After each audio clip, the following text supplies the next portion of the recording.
Luther said he wants peace. You say it again. Absolute peace in this world. Amen. In this world. In this entire world. Beyond. Amen. And I'm going to play something that has to do with peace. All we are saying is give peace a chance. All we are saying is give peace a chance.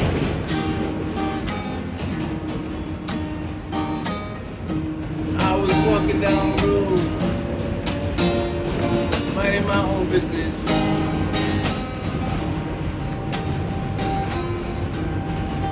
Some troublemakers came by, looking for trouble with me. So what I did, I backed away from what they tried to do to me. They would have been fight. And I said,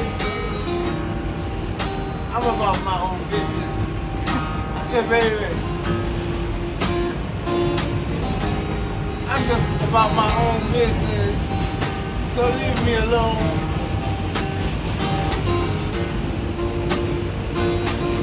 And I was walking down the street and I began to sing. And I said, all we are saying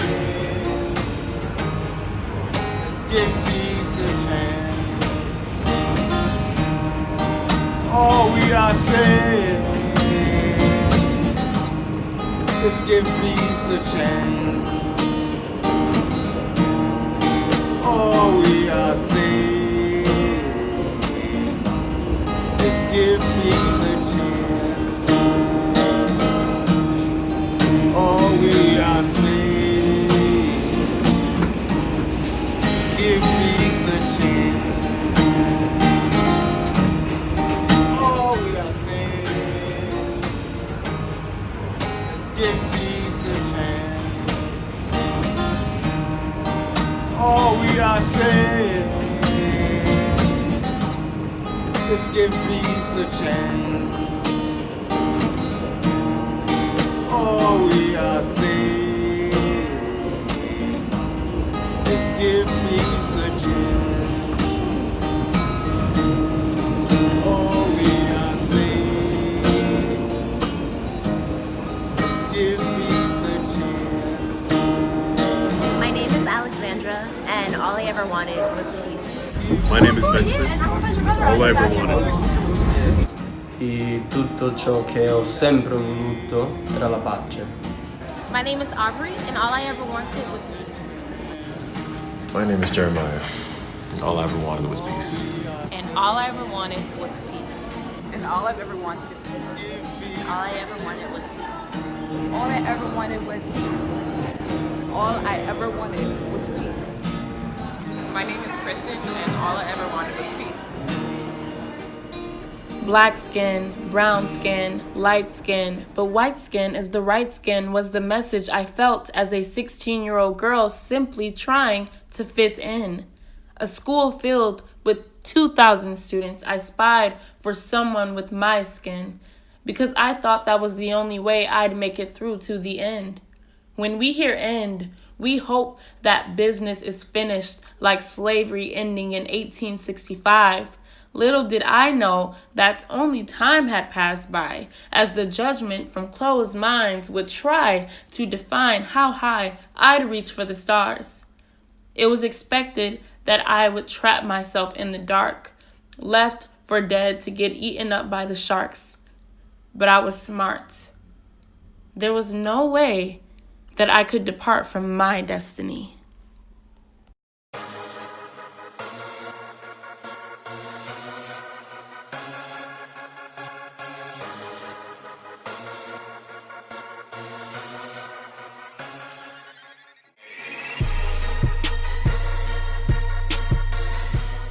Hi, my name is Whitney House. I'm the CEO of The Creative Era, and this is my design, The Creative Era. I wanted to interview Whitney because through social media, her passion captured my attention. She told me she never lets people into her personal space but felt it was God that told her to say yes this time, and I'm so happy she did. Because I was able to witness the circumstances of her business that she runs straight out of her home in the projects. Yep, right up in East Harlem. It's inspiring because regardless of her living situation, she has fought to keep the creative era alive. She is a representation of humble beginnings. Can you talk about how you created the hat and what made you create that hat specifically? Well, I went through a stage of just kind of like exploring, I guess, me as an African American. And I went through a stage where I just was trying to figure out, you know, what does it mean to be black in America? Overcrowded classrooms know the healing of dreams, swishing half-full trash cans, collapsing at the wrist at heights that black boys and black girls are never taught to reach to. And in these classrooms, we're never fed what fills the belly. Instead, the authors we learn about are half washed off. They are the Shakespeares and never the Angelos or Baldwins or anybody else like Morrison, filling up our schools in Harlem and Oakland and any city that somebody with a cousin with a name that maybe one of my cousins could have would go to. And I'm talking about our inner cities, out in Philly, Center City, where the dirt picks up from the ground every day, sagging lower like pants, like the socioeconomic crisis that we all go through. And maybe that's why our heads are always falling down, because we're just looking at something that we just feel like we can never pick up.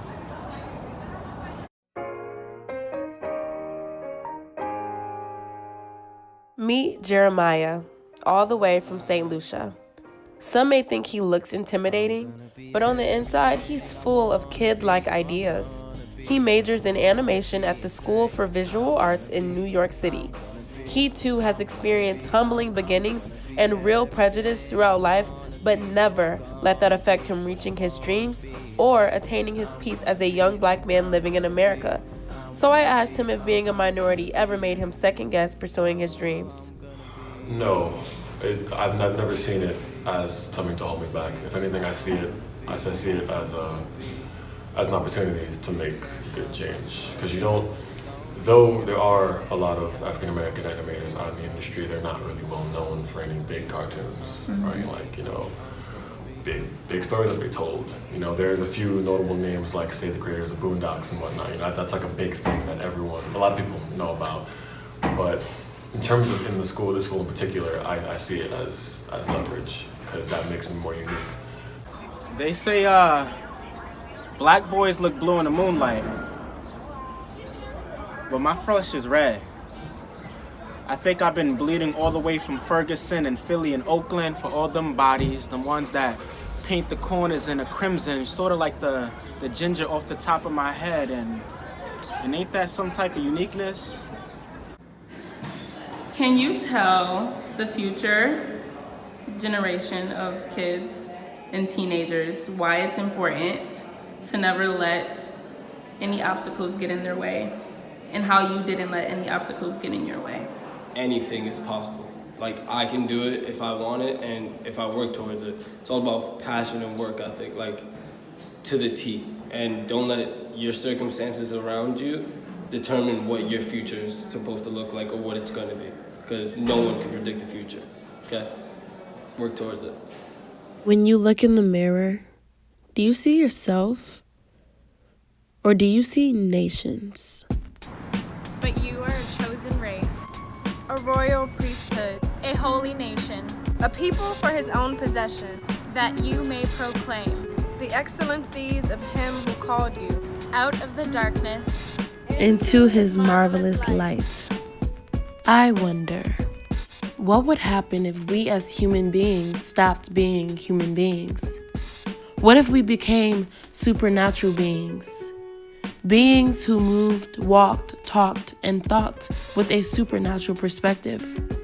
A perspective that protected you from making judgments, feeling judged, or simply allowed you to love yourself and others the way that God loves you. An agape love that can never be destroyed nor touched. A love that nourishes this entire universe. A love that allows people to live within their fullest potential. A love that doesn't kill. A love that allows peace to dwell. Love, love, love is why all I've ever wanted was peace. Come on, ladies and gentlemen. You were made to affect change in this world of great proportion. You were made to do something that only people who walk before kings do. You are his children. You were made to do things. My God.